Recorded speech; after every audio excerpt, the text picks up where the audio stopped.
sungguh baik, kasih-Mu melimpah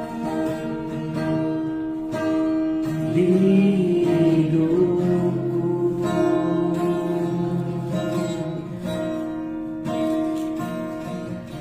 Bapa,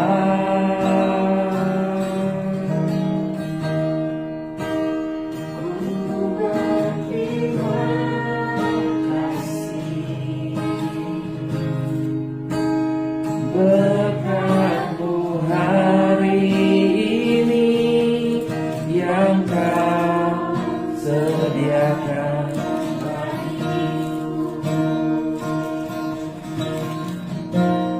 Ku naikkan syukurku buat hari yang Kau beri, dan habis-habisnya kasih dan rahmat-Mu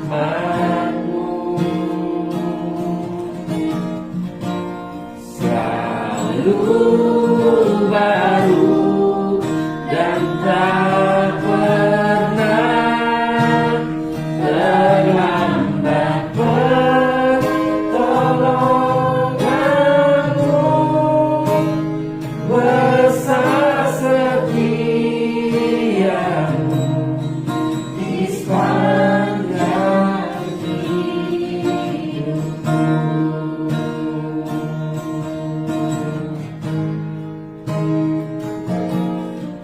Bapa,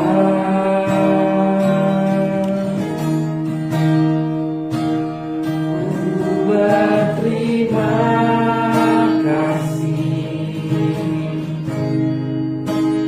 berkat-Mu hari ini yang Kau sediakan bagiku. Ku naikkan syukurku buat hari yang Kau beri, tak habis-habisnya kasih dan rahmat-Mu selalu baru dan tak pernah terlambat. Pertolongan-Mu besar, setia-Mu di sepanjang hidupku.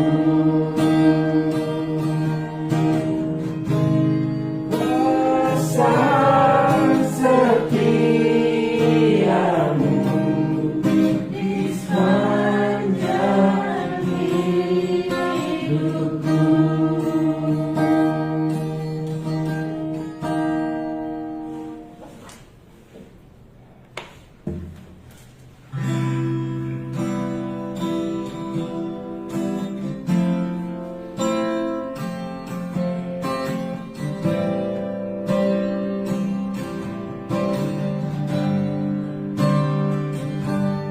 Ku beri kemuliaan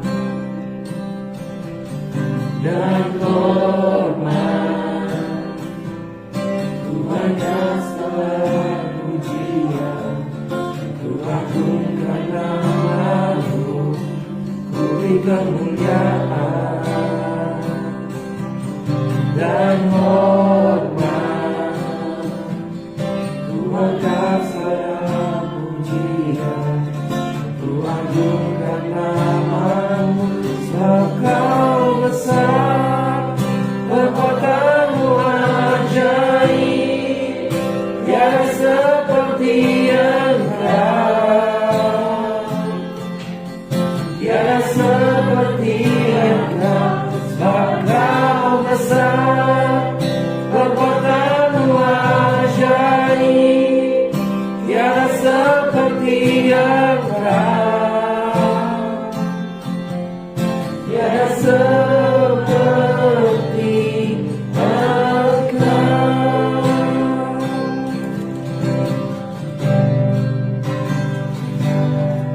beri kemuliaan dan hormat. Ku angkat suara pujian, ku agungkan nama-Mu. Ku beri kemuliaan dan hormat. Ku angkat suara pujian, ku agungkan nama-Mu. Sebab Kau besar, perbuatan-Mu ajaib, tiada seperti Engkau, tiada seperti Engkau. Sebab Kau besar, perbuatan-Mu ajaib, tiada seperti Engkau, tiada seperti Engkau. Mari kita bersatu dalam doa. Bapa dalam surga, kami bersyukur karena kesempatan malam hari ini kami kembali boleh memuji Tuhan, menyembah Tuhan, dan terlebih lagi menikmati firman Tuhan yang boleh hamba-Mu sampaikan. Hamba berdoa mohon Engkau sucikan, kuduskan, layakkan setiap hati dan pribadi kami lepas pribadi satu persatu Tuhan, agar kami boleh layak menerima kebenaran firman Tuhan, sehingga kami boleh diberkati oleh perkataan Allah yang hidup itu. Mari Bapa, Kau mengurapi setiap hati dan pikiran kami, agar kiranya firman Tuhan boleh bertata atas dalam pikiran dan hati kami, dan memimpin hidup setiap kami pribadi lepas pribadi. Terpujilah nama Tuhan. Kami serahkan waktu kami ke dalam tangan Tuhan untuk diberkati oleh perkataan Allah yang hidup itu. Biarlah setiap kita yang percaya katakan amin. Oke, mari kita kembali melanjutkan di dalam pembahasan kita di dalam Injil Yohanes pasal 21. Injil Yohanes pasal 21.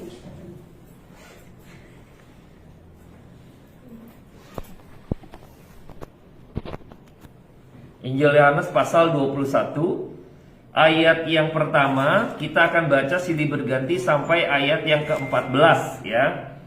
Saya ayat ganjil, Bapak Ibu ayat genap. Yohanes 21 ayat 1 sampai 14. Demikian firman Tuhan. Yesus menampakkan diri kepada murid-muridnya di pantai Danau Tiberias. Kemudian Yesus menampakkan diri lagi kepada murid-muridnya di pantai Danau Tiberias, dan Ia menampakkan diri sebagai berikut. Ayat 2 Bapak Ibu.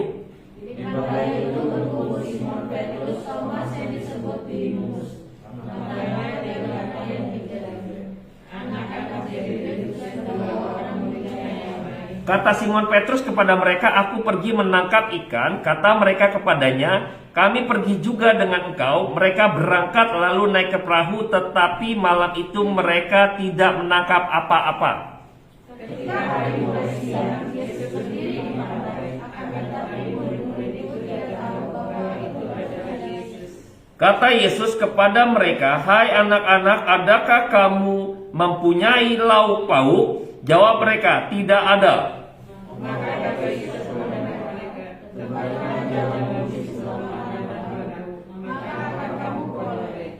Lalu mereka menangkapnya dan mereka tidak dapat menariknya lagi karena banyaknya ikan. Maka murid yang dikasihi Yesus itu berkata kepada Petrus, "Itu Tuhan." Ketika Petrus mendengar bahwa itu adalah Tuhan, maka ia mengenakan pakaiannya sebab ia tidak berpakaian, lalu terjun ke dalam danau. Murid-murid yang lain datang dengan perahu karena mereka tidak jauh dari danau, hanya kira-kira 200 sastra saja, dan mereka mengira jala yang penuh ikan itu. Ketika mereka tiba di darat, mereka melihat api, arang, dan di atasnya ikan dan roti. Kata Yesus pada mereka, "Bawalah beberapa ikan yang kamu tangkap itu." Simon Petrus naik ke perahu lalu menghela jala itu ke darat, penuh ikan-ikan besar, 153 ekor banyaknya, dan sungguh pun sebanyak itu jala itu tidak koyak. Kata Yesus kepada mereka, "Marilah dan sarapanlah." Tidak ada di antara murid-murid itu yang berani bertanya kepadanya, "Siapakah engkau?" Sebab mereka Yesus maju ke depan, mengambil roti dan memberikannya kepada mereka, demikian juga ikan itu. Yesus menampakkan diri kepada murid-murid Yesus. Ia keluar dari antara orang-orang. Kita akan coba kembali membaca di dalam Injil Lukas 5. Kita akan coba melihat satu gambaran yang menarik, ya, yang tadi kita sudah mendapat gambaran di Injil Yohanes. Yesus menampakkan diri. Dan ini adalah gambaran Injil Lukas 5 ayat 1 sampai 11. Ini adalah gambaran ketika pada waktu itu Yesus memanggil mereka menjadi murid-muridnya, ya. Jadi mereka ceritanya belum menjadi murid pada waktu itu, ya. Di dalam Injil Lukas ini awal-awal pertemuan mereka, gitu ya. Coba kita akan baca, saya ayat yang genap, gantian ya Bapak Ibu yang ganjil, ya. Saya yang genap, oke? Lukas 5 ayat 1 sampai 11, demikian firman Tuhan. 1, 2, 3. Pada suatu hari Yesus berdiri di pantai danau Genesaret, sedang orang banyak mengerumuni. Ia hendak mendengarkan firman Allah. Ia melihat dua perahu di tepi pantai. Nelayan-nelayannya telah turun dan sedang membasuh jalannya. Ia naik ke dalam salah satu perahu itu, yaitu perahu Simon, dan menyuruh dia supaya melonggarkan perahunya sedikit jauh dari pantai. Lalu ia duduk dan mengajari dari atas perahu. Setelah selesai berbicara, ia berkata kepada Simon, bertolaklah ke tempat yang dalam dan tebarkanlah jalamu untuk menangkap ikan. Simon menjawab, Guru, telah sepanjang malam kami bekerja keras dan kami tidak menangkap apa-apa. Tetapi karena engkau menyuruhnya, aku akan menangkapkan jala juga. Dan setelah mereka melakukannya, mereka menangkap sejumlah besar ikan sehingga jala mereka mulai koyak. Lalu mereka memberi isyarat kepada teman-temannya di perahu yang lain, supaya mereka datang membantunya.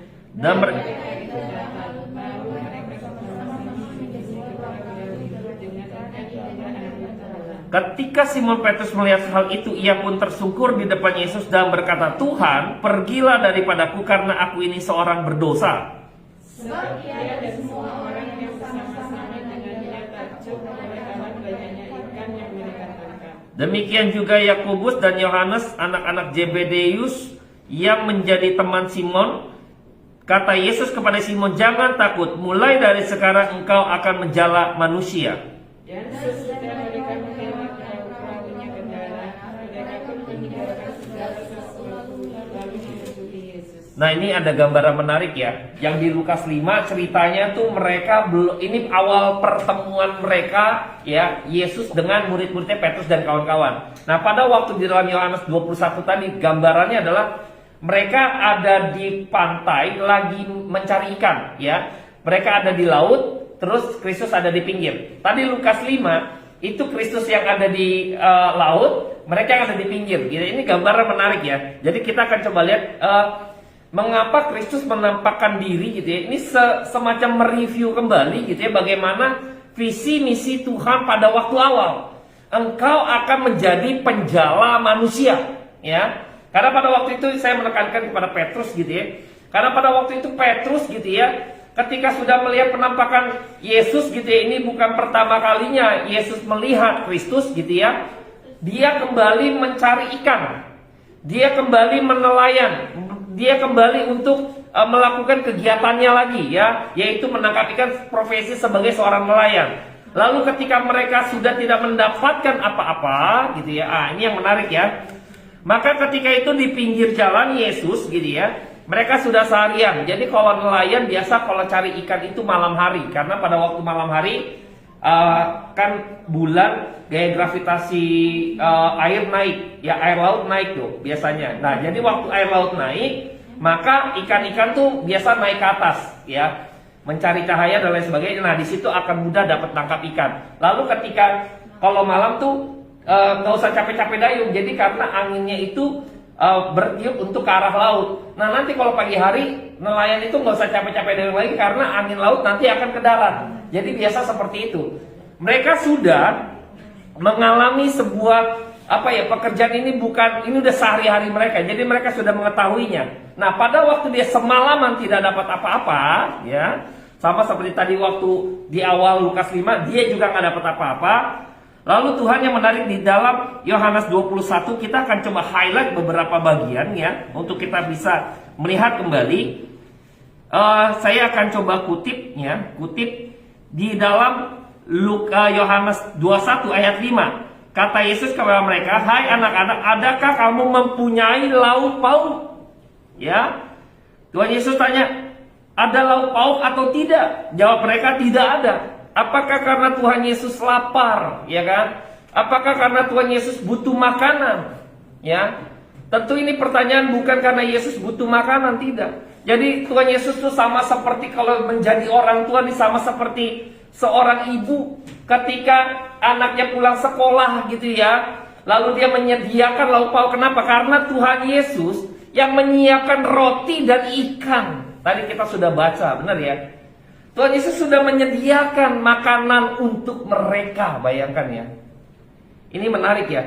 Jadi di sini kita melihat bahwa saya mendapat berkat dari perkataan Tuhan yang hidup itu, yaitu firman Tuhan, ketika saya melihat bahwa orang berjuang untuk mengikuti Kristus gitu ya, untuk mencari berkatnya atau apanya gitu loh. Tidak. Ya. Ini kita nggak boleh lengah bahwa kita ngikut Tuhan karena mendapatkan sesuatu gitu loh. Dia nggak dapat apa-apa, Tuhan siapkan kok, gitu loh. Tuhan udah sediakan. Di sini juga para pelayan ya, khususnya apalagi murid-murid Tuhan ya. Kalau saya gambarkan gitu ya, kalau hamba Tuhan ya, Tuhan mencukupkan loh. Dia sudah siapkan roti dan ikan. Pada waktu mereka turun loh, di situ udah ada arang api gitu ya, udah ada roti sama ikan. Sudah ada sebelum mereka menangkap ikan dan Tuhan yang suruh itu. Waktu mereka tebarkan jala, itu Tuhan yang perintahkan. Ya. Waktu Tuhan perintahkan tebarkan jalamu sebelah kanan gitu ya. Nah, di bagian ini Yohanes 21 ini tidak ada interupsi. Pada waktu Lukas 5 tadi yang kita baca, ada interupsi. Aduh, kami udah semalam-malaman guru. Kami tuh udah nggak dapat apa-apa. Bayangin, apalagi siang kayak gini gitu ya, pasti nggak dapat apa-apa. Orang semalaman aja nggak dapat apa-apa kok. Tapi karena guru suruh, ya udah kita taati. Penuh, benar ya? Yang di sini tidak ada interupsi. Tebarkan jalanmu, dia langsung tebarkan dan dapat ikan. Ya, dapat ikan. Ini menarik nih. Artinya dari gambaran ini mau dikasih gambaran bahwa di dalam Amsal juga dikatakan kan, susah payah tidak menambahi kamu. Berkat Tuhan yang memperkaya. Susah payah tidak menambahinya. Ya. Jadi kalau bukan Tuhan yang memberkati, engkau capek-capek juga nggak dapat apa-apa. Tapi bukan berarti gini, jangan dinabobokan juga. Ya kita santai-santai gitu ya, nggak usah cari order gitu. Karena yang berkat Tuhan, nggak gitu maksudnya. Ya pengertiannya nggak gitu. Kita berusaha di dalam diri kita. Tapi kalau ada penyertaan Tuhan, itulah yang namanya Tuhan, berkat Tuhan gitu loh. Kita udah capek-capek, kalau Tuhan gak sertai, sia-sia kok Bapak Ibu. Sia-sia. Tuhan bilang yang perintahkan, tebar jalamu, maka ikan penuh. Gitu loh. Maka berkat itu ada yang memperkaya kita, adalah berkat Tuhan. Bukan masalah dapat ikannya Bapak Ibu. Ya, bukan bicara ikannya nih. Ya, bukan bicara ikannya. Bukan mendapatkan soal materinya, bukan. Tuhan udah siapkan kok roti sama ikan. Apakah Tuhan Yesus butuh ikan itu? Tidak. Ya, di dalam Injil Yohanes ini menarik sekali karena dicatat jumlah ikannya, Bapak Ibu ya. 153. Ini ada misteri lagi ya. 153. Kalau kita cari gitu ya di data segala macam, itu 153 kalau angka dijumlahin itu ada satu gabungan kata ya, dari ada bahasa dari asalnya gitu ya. Ini ada perhitungan tersendiri yang akhirnya membentuk satu kata, akulah Tuhan. Ya. Jadi bukan telok-telok dihitung 1, 2, 3, 4, enggak demikian. Tapi hal ini dicatat oleh Yohanes untuk memberikan satu pembuktian bahwa Yesus adalah Tuhan. Ya, bahwa dia adalah anak Allah. Pada waktu di dalam Lukas 5 pun, Petrus pun bilang mengusir Tuhan. Pergi, karena apa? Dia orang berdosa, engkau Tuhan, engkau suci, engkau kudus. Dia bertobat, dia pergi karena saya binasa orang berdosa. Mengakui bahwa Yesus adalah Tuhan. Di dalam Yohanes 21 ini digambarkan lagi jumlah ikan itu 153, mau menggambarkan bahwa Yesus itu Tuhan. Akulah Tuhan, itu yang mau digambarkan. Kalau Tuhan yang tidak tentukan, nggak bakalan terjadi apa-apa.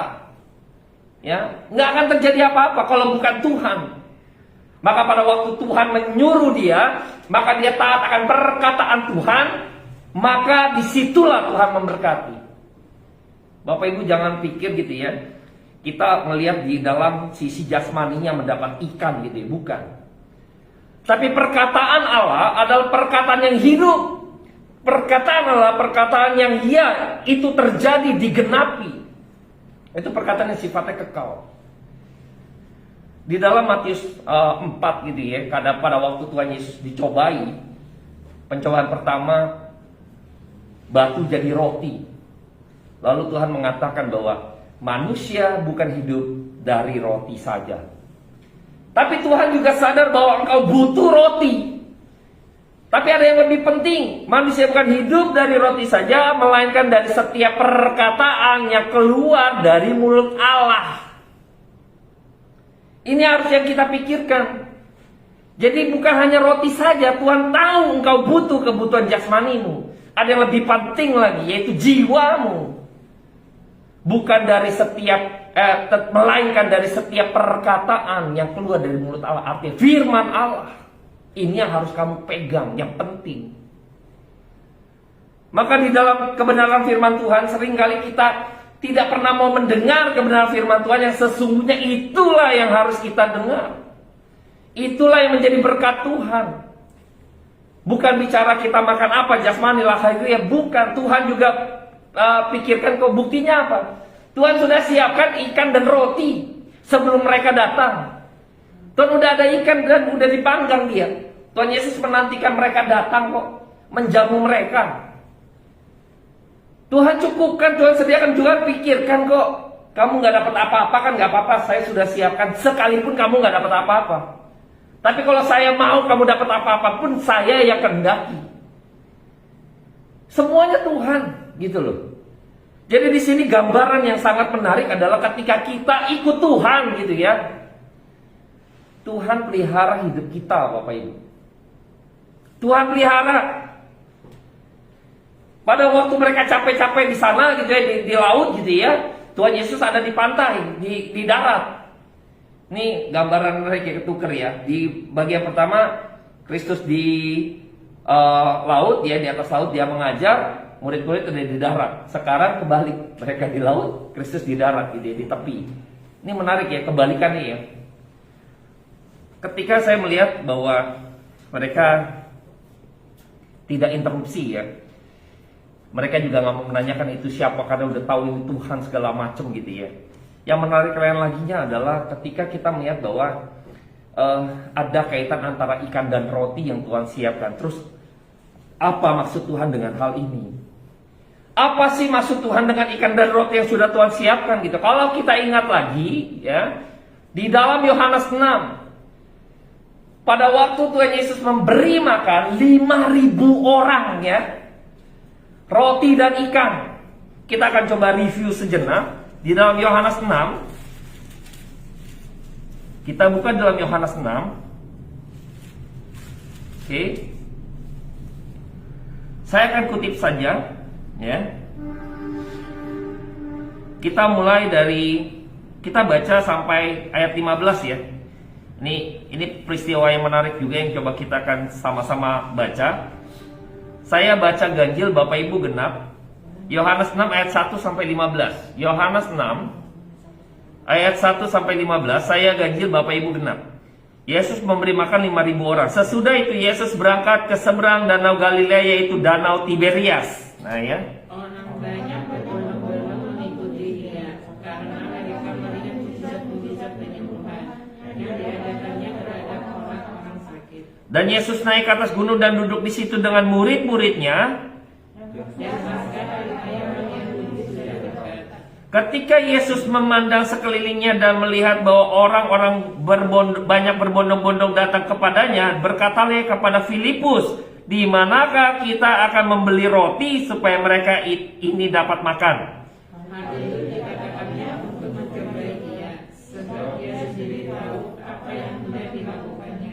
Jawab Filipus kepadanya, roti seharga 200 dinar tidak akan cukup untuk mereka ini, sekalipun masing-masing mendapat sepotong kecil saja. Seorang dari murid-muridnya, yaitu Andreas, saudara Simon Petrus, berkata kepadanya, Di sini ada seorang anak yang mempunyai 5 roti jelai dan 2 ikan. Tetapi apakah artinya itu untuk sebanyak ini? kata Yesus, suruhlah orang-orang itu duduk. Adapun di tempat itu banyak rumput, maka duduklah orang-orang itu, kira-kira 5.000 laki-laki banyaknya. Lalu Yesus mengambil roti itu, mengucap syukur dan membagi-bagikannya kepada mereka yang duduk di situ. Demikian juga dibuatnya dengan ikan-ikan itu sebanyak yang mereka kehendaki. Dan setelah mereka kenyang, Dia berkata kepada murid-muridnya, kumpulkanlah potongan-potongan yang lebih supaya tidak ada yang terbuang. Maka mereka pun mengumpulkannya dan mengisi 12 bakul penuh dengan potongan-potongan dari kelima roti jelai yang lebih setelah orang makan. Ketika orang-orang itu melihat mujizat yang telah diadakannya, mereka berkata, Dia benar-benar Nabi yang akan datang ke dalam dunia. Karena Yesus tahu bahwa mereka hendak datang dan membawa dia dengan paksa untuk menjadi dia raja, ia menyingkir pula ke gunung seorang diri. Nah, bayangkan ya, pada waktu itu ada satu mukjizat, yaitu memberi makan 5.000 orang gitu ya. Dan kita melihat bahwa bagaimana Tuhan lebih ya, ada 12 bakul. Beberapa penafsir mengatakan bahwa 12 bakul menjadi upah daripada rasul-rasulnya. Ya, bagi setiap kita gitu ya, kita melihat bahwa bagaimana Tuhan pada waktu itu menguji Filipus. Tuhan udah tahu mau ngapain Bapak Ibu. Dia cuma nanya aja gitu untuk menguji. Di manakah kita akan membeli roti supaya mereka ini dapat makan?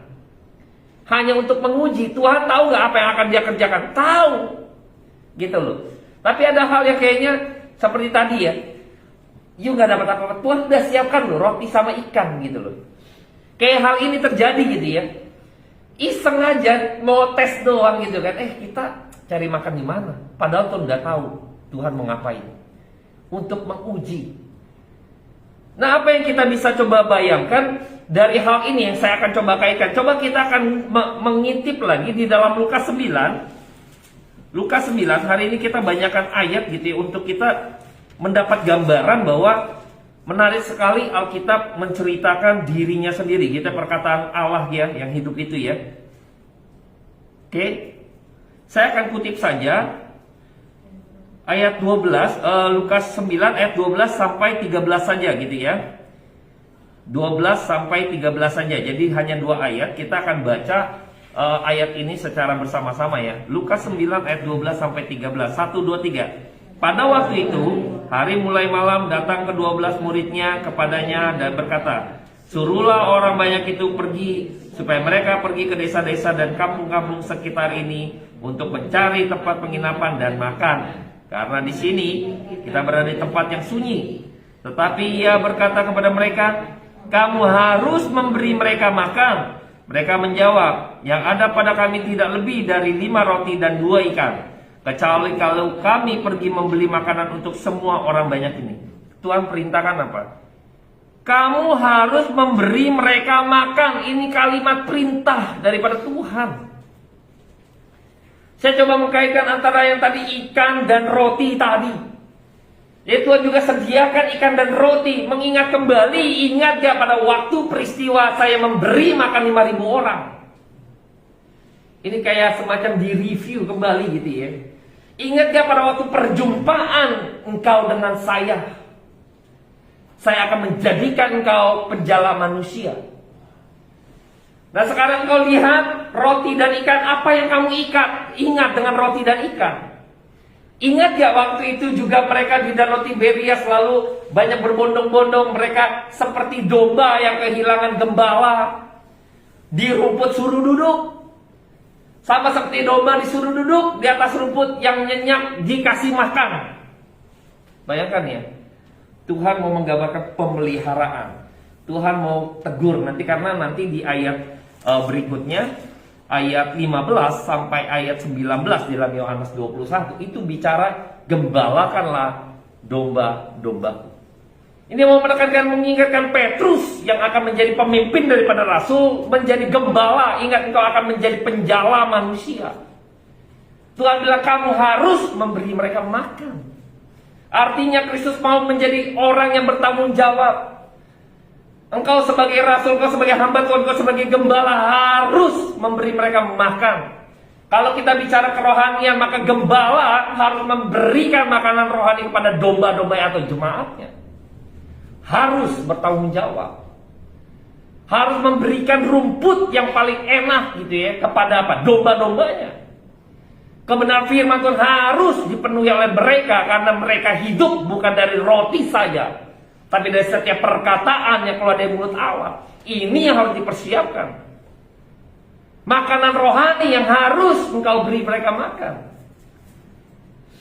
Dan Tuhan juga mengingatkan bagi setiap jemaat atau domba-dombanya, ya, domba-dombanya Tuhan pelihara. Maka dalam kehidupan kita seharusnya kita di dalam kekristenan kita, semakin kita mengenal Dia sebagai Tuhan, maka semakin harusnya ya, semakin hilang kekhawatiran hidup kita, ya kan? Karena kita tahu Dia Allah yang menyediakan, Dia Allah yang memelihara, Dia Allah yang memimpin hidup setiap kita, Dia adalah gembala kita. Harusnya kita nggak terlalu khawatir dalam hidup kita, betul? Tapi kebanyakan kita khawatir, Bapak Ibu. Tuhan mengajarkan dalam perumpamaan orang yang tumbuh gitu kan, benih yang jatuh di dalam semak-semak belukar gitu ya. Kekayaan menghimpit mereka gitu kan, hidup menghimpit mereka gitu ya, lalu mereka tidak bertumbuh. Ini terjadi, kekhawatiran hidup menghimpit mereka, mereka tidak bertumbuh. Kenapa tidak bertumbuh? Karena tidak bisa mendapat makanan dengan kebenaran yang sejati. Kebenaran sejati akan mengubah kita, cara kita mengenal Allah. Kita harus membiarkan pikiran kita, ya, membiarkan firman itu yang terus mengkoreksi diri kita. Firman itu yang terus menggembalakan kita. Kita harus demikian. Maka kembali kepada konteks yang pada waktu itu Petrus Tuhan ingin gembalakanlah domba-dombaku. Tuhan mau mengkaitkan hal ini tentang penggembalaan yang nanti sesaat Kristus akan pergi ke rumah Bapa. Maka Dia mau menekankan bahwa di dalam kondisi ini engkau harus bertanggung jawab atas setiap jiwa-jiwa, menjadi penjala manusia. Ikan yang hidup ditangkap, ya, kemudian kan mati, ya kan, baik itu digoreng atau dimakan. Manusia dalam kehidupan mereka ditangkap untuk mereka bawa hidup kepada hidup kekekalan. Wah, ini mulia sekali Bapak Ibu. Mulia sekali ini. Hidup manusia dihidupi oleh setiap kita gitu ya. Kita bawa mereka untuk mereka menikmati hidup yang sesungguhnya. Ini pekerjaan yang mulia loh Bapak Ibu. Tuhan nuntun gitu loh. Tuhan ingin bahwa Rasul Petrus khususnya sebagai pemimpin daripada Rasul untuk bertanggung jawab atas setiap domba-dombanya. 153 ekor juga dikatakan gitu ya. Saya coba cari data gitu ya. Pada waktu itu jenis ikan ya. Jenis ikan itu ada 153 kira-kira gitu. Jadi 153 itu mewakilkan ada jenis ikan. Artinya Tuhan juga menyelamatkan umat pilihannya secara menyeluruh, secara keseluruhan. Tuhan menangkap 153 ikan. Ingat yang waktu lalu saya pernah sampaikan bahwa tidak ada satupun yang hilang. Ya, tidak ada satupun yang hilang. Dijalas 153 itu total jenis ikan pada waktu itu. Kalau saya kaitkan dengan jumlah daripada konteksnya umat pilihan gitu ya, semua terjangkau oleh tangan Tuhan. Tidak ada satupun yang hilang. Nah inilah Tuhan mau memberikan tugas dan tanggung jawab kepada Petrus. Apakah engkau mengasihi aku? Kalau engkau mengasihi aku, maka gembalakanlah domba-dombaku. Ini perintah selanjutnya gitu ya kepada Petrus. Ini gambaran yang cukup menarik yang saya lihat bahwa Tuhan mau menjadikan setiap para pelayan ya secara khusus yang pertama adalah orang-orang yang bertanggung jawab atas jiwa atau domba-dombanya Tuhan. Saya di sini gitu ya, bertindak sebagai pelayan Tuhan gitu ya. Saya harus bertanggung jawab atas setiap kebutuhan rohani dari Bapak Ibu. Bapak Ibu, jangan pikir udah biasa khotbah gitu ya, jadi ya sudah gitu ya, biarkan saja karena emang biasa ngomong gitu kan. Bapak Ibu jangan pikir kalau Bapak Ibu berasa gak ya, saya coba pengen tanya gitu ya, kita selama pas di Amuya gitu ya, itu kan tematik ya, berasa gak sih? Tematik kan, berasa ya? Itu tuh dipikirkan Bapak Ibu. Gimana ya saya merangkaikan kayak gitu? Enggak gampang Bapak Ibu. Saya sebagai guru gitu ya, saya membuat buku juga, nulis buku untuk siswa gitu ya. Lalu kita coba rangkai semacam membuat kurikulum. Kalau itu tidak dipikirkan, bagaimana mungkin bisa berantakan? Bisa aja lah, inilah comot ini, bisa Bapak Ibu, bisa kok. Kita jago ngomong mah, orang mah gampang gitu kan. Asal kalau orang gampang bicara mah bisa aja, kasih tema apapun bisa bicara gitu. Tapi adakah satu pergumulan bahwa ada kebutuhan daripada domba-domba Tuhan? Membuat semacam kurikulumnya. Enggak mencelak Bapak Ibu. Ini saya udah perhitungkan. Pada waktu itu seperti ini, Petrus berapa kali khotbah segala macam. Terus nanti ketika Tuhan Yesus mati gitu kan, kita bicara tuh. Bicara sekarang penampakan Kristus. Minggu depan adalah kenaikan Kristus. Sadar nggak sadar? Itu timingnya dihitung gitu kan, berapa kali pertemuan segala macam saya siapkan. Enggak gampang Bapak Ibu. Minggu depan kan kenaikan Kristus toh. Ini adalah penampakan yang terakhir Bapak Ibu. Bisa diurut terjadi gitu dari mana? Emang main asal? Tidak, diperhitungkan. Oh iya ya, ini nanti batasnya ke sini. Ntar harus masuk tema di mana Yesus naik. Setelah Yesus naik nanti harus pikirin lagi gitu loh. Ini temanya apa? Ini kan ada kebutuhan Bapak Ibu. Nggak ngasal. Bisa aja kok ngasal Bapak Ibu. Lagi tren apa ya? Wah lagi tren ini nih, lagi tren itu nih. Wah ngikutin aja nih perdebatan di medsos gitu kan, menghamba Tuhan biar viral. Bisa saja kan gitu. Bikin sensasi, bisa saja. Apa itu menjawab kebutuhan daripada jemaat, domba-domba yang Tuhan percayakan kepada saya? Kalau nggak gumul kan nggak bisa Bapak Ibu. Maka Tuhan di sini diingatkan. Kamu harus memberi mereka makan. Bayangkan. Ini kalimat perintah yang tadi kita baca dalam Lukas 9. Tuhan harus, lu harus bertanggung jawab untuk itu. Seperti Kristus bertanggung jawab atas kamu. Saya siapkan roti dan ikan buat kamu. Kamu gak dapat apa-apa kan, gak usah khawatir, saya sudah siapkan. Kalau saya mau berbanyak pun, saya yang perintahkan itu berkat buat kamu. Don't worry. Fokus kepada pekerjaan Tuhan. Fokus kepada pelayanan Tuhan. Dan Bapak Ibu juga ketika sebagai jemaat gitu ya, kita kembali bahwa fokus kepada pendengaran firman Tuhan. Tuhan mau apa? Orang duduk gitu ya, terima pengajaran daripada Tuhan. Tadi di dalam gambaran Lukas 5, bagaimana ketika Tuhan berkhotbah di atas perahu gitu, dia duduk lalu memberitakan firman Tuhan, dia khotbah. Petrus bertobat di sana, menjadi percaya, dia lepaskan jalannya, dia ikut Tuhan. Tapi di bagian ini dikembalikan, Petrus yang sudah melihat Tuhan kembali menelayan lagi. Sekarang ketika Tuhan datang lagi, dia tinggalkan itu ikannya sebagai profesi lain dan dia menjadi rasul. Luar biasa ya, Tuhan ingatkan kembali panggilan daripada Petrus. Diingatkan di awal saya sudah bilang, Petrus, bahwa engkau akan aku jadikan penjala manusia, dan pada waktu ini dan ini yang akan aku kerjakan. Gembalakanlah domba-dombaku Petrus. Ini bagian yang harus kita coba pikirkan sama-sama. Baiklah kita di dalam mengikuti Tuhan gitu ya. Jangan asal-asalan Bapak Ibu gitu ya. Kalau hari ini kita dengar gitu ya, kekayaan daripada firman Tuhan gitu ya, saya terus terang terberkati ketika mempersiapkan bagian ini. Bagaimana Tuhan kok menyiapkan roti dan ikan. Saya kadang berpikir Bapak Ibu ya, Menabur ya, pekerjaan Tuhan itu menabur Bapak Ibu. Menabur. Kalau saat ini kita bisa beribadah seperti ini, pelayanan pekerjaan Tuhan butuh dana gak? Butuh dana Bapak Ibu. Ya kan? Kita dapat tempat seperti ini, kita gak gratisan gitu loh. Tapi bagi saya worth it. Kalau ada jiwa-jiwa yang bisa dilayani, worth it bagi saya.